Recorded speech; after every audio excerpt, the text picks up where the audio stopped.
Hello मित्रांनो, आरोग्य जागृतीमध्ये आपलं स्वागत आहे. आज आपला विषय आहे माझी कुटुंब माझी जबाबदारी. हो मित्रांनो, खूप चांगला विषय आहे आणि प्रत्येक जण आपल्या कुटुंबाविषयी चिंतेत असतो.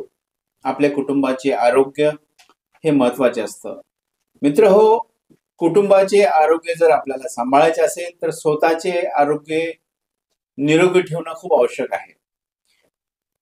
आज आपण धावपळीच्या जीवनामध्ये आज आपण इतकं धावपळ करतो की आपल्या आरोग्याकडे दुर्लक्ष करतो मित्रांनो.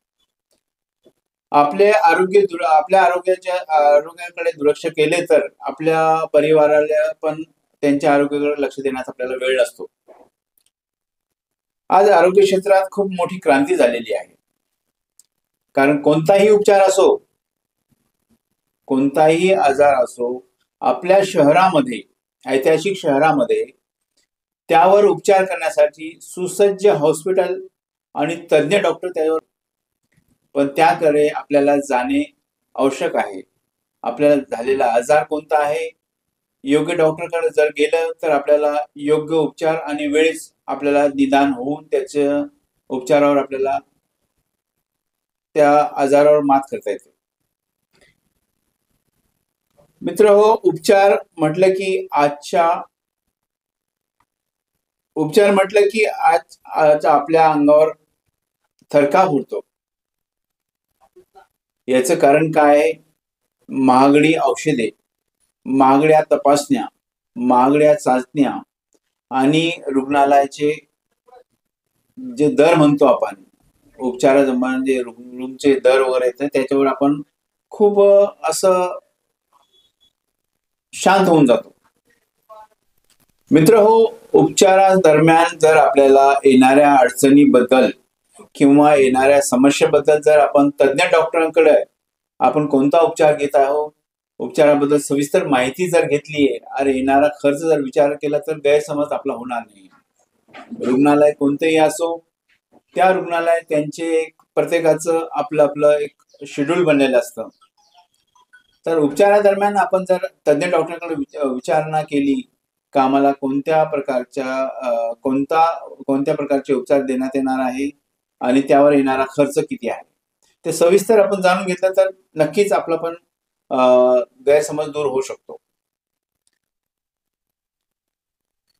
उपचाराविषयी जर आपल्याला काही गैरसमज झाला तर ते दुसऱ्याकडं चर्चा न करता सर्वप्रथम रुग्णालयातील संचालकाशी संपर्क साधावा.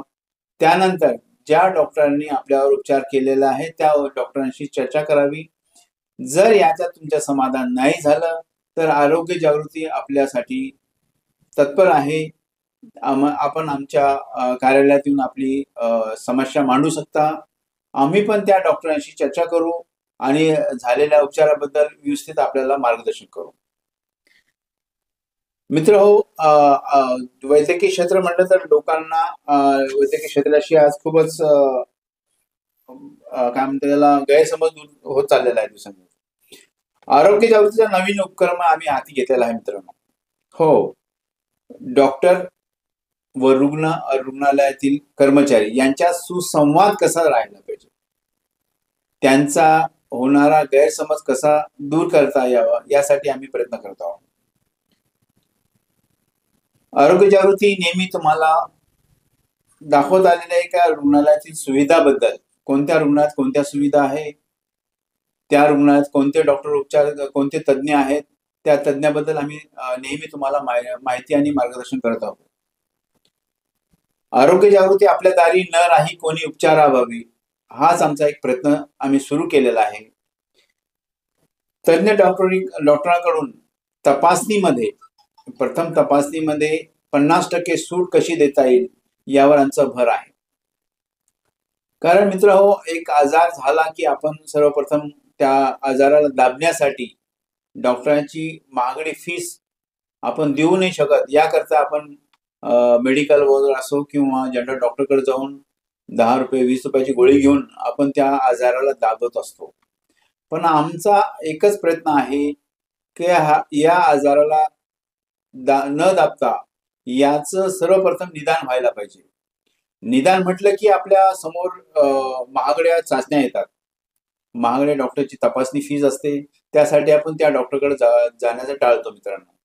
असं न करता जर आपण तज्ञ डॉक्टरकडे गेलो आणि त्यांच्याकडनं योग्य निदान करून घेतलं, तर उपचारासाठी आपल्याला खूपच म्हणजे चांगल्या पद्धतीने ते आपण त्याच्यावर उपचार करू शकतो. ते डॉक्टर पण चांगल्या पद्धतीने उपचार करू शकतात. पण आपण ते दाबल्यामुळे ते आजार आपला हा बळावत जातोय, वाढत जातोय. मग तज्ञ डॉक्टर पण त्यावर उपचारासाठी खूप म्हणजे खर्च येतो. मग आपण त्या आणखीन डॉक्टरला दोष देतो. असं न करता जर आपण तज्ञ डॉक्टरकडे गेलो, तर त्याकरता आम्ही एक हेल्थ कार्ड सुरू केलेलं आहे. ज्यामध्ये आपला परिवार म्हणजेच कर्ता व्यक्ती, त्यांची अर्धांगिनी, आई-वडील आणि 2 मुलांचा आम्ही समावेश केलेला आहे. आता ह्या कार्डचा उपयोग कसा करायचा आहे, हे पण आम्हाला तुम्हाला सांगणं खूपच हे योग्य वाटतं आणि चांगल्या पद्धतीने सांगण्याचा प्रयत्न करतो आहे. हेल्थ कार्ड म्हटलं की आपल्या डोळ्यासमोर आपण रुग्णालयाला खरीदलं असं आपल्या मनात येतं. असं नसतं मित्रांनो. आमचा एक प्रयत्न असतो का त्या डॉक्टरांच्या पर्यंत तुम्हाला जाण्यासाठी एक आम्ही रास्ता दाखवतोय. आरोग्य योजनेचा एकच उपक्रम आहे की स्पेशलिस्ट डॉक्टरकडे जाणं हे खूप महत्वाचं आहे.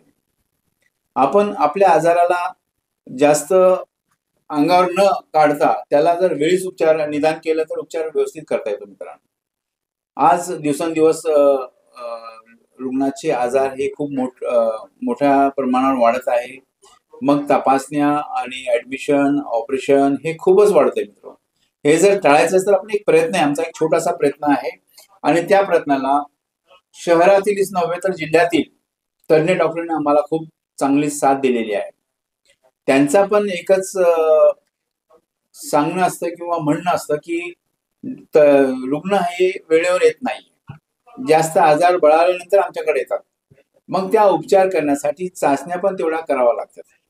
तर असं नाही करायचं, त्याकरता आपण सर्वप्रथम आपल्याला काही असं आढळलं, डोकं दुखत असेल, पोट दुखत असेल किंवा डोळ्याचा त्रास असेल, दाताचा त्रास असेल, कोणताही हाडाचा त्रास असेल, तर आपण सर्वप्रथम त्या तज्ञाकडे जाऊन त्याची तपासणी करून घेणं आवश्यक आहे.